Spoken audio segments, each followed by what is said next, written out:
Football fans, if you looked at the scoreline and saw France 3, Iraq 0, you probably thought, yep, normal day at the office for France. But trust me, this match was more interesting than the score suggests. Because whenever a World Cup favorite faces a team with nothing to lose, weird things can happen.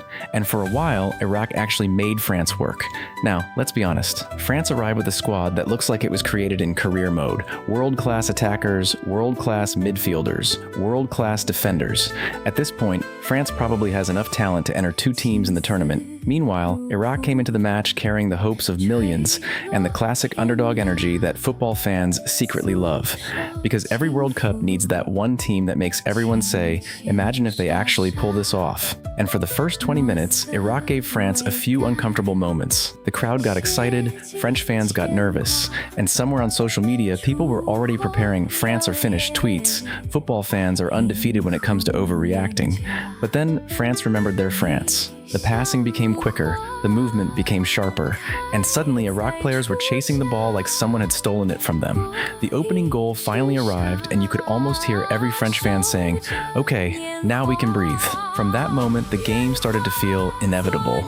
France controlled possession, created chances, and showed why they're one of the favorites to win the entire tournament. And let's talk about the scary part. France didn't even look like they were playing at full speed. It's like watching a sports car driving in second gear and still overtaking everyone. When the second goal went in, Iraq's task became nearly impossible.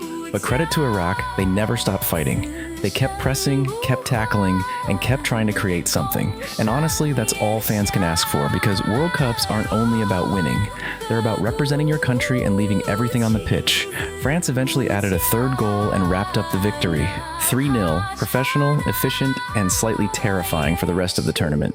Now here's a fun fact. France have reached at least the final in 2 of the last 3 World Cups. 2018, champions. 2022, finalists. So when people say France are favorites, they're not guessing. They're looking at history. And history is saying, yeah, these guys usually stick around. Meanwhile, Iraq can still take positives from this tournament.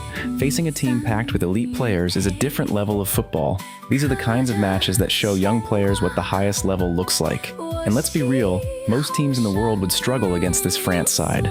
Some fans act like losing to France is embarrassing. It's France. Half their bench could start for other national teams. At one point, I was looking at the French substitutes and thinking, wait, they brought another superstar off the bench? That's not squad depth, that's football greed. But despite the jokes, this match reminded us why the World Cup is special.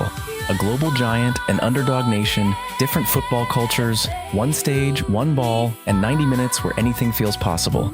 Well, until France starts playing properly. Then things become much less possible. For France, the message is clear. They're here to win. For Iraq, the dream continues, even if this night belonged to the French. And for the rest of us, we just got another reminder that World Cup football is the best kind of chaos. So tell me, can this France team go all the way and lift another World Cup trophy? Or is there a surprise waiting somewhere in the knockout rounds? Let me know in the comments. And if you're an Iraq fan, keep your head up, because every football nation starts somewhere, and the World Cup is about more than just the final score.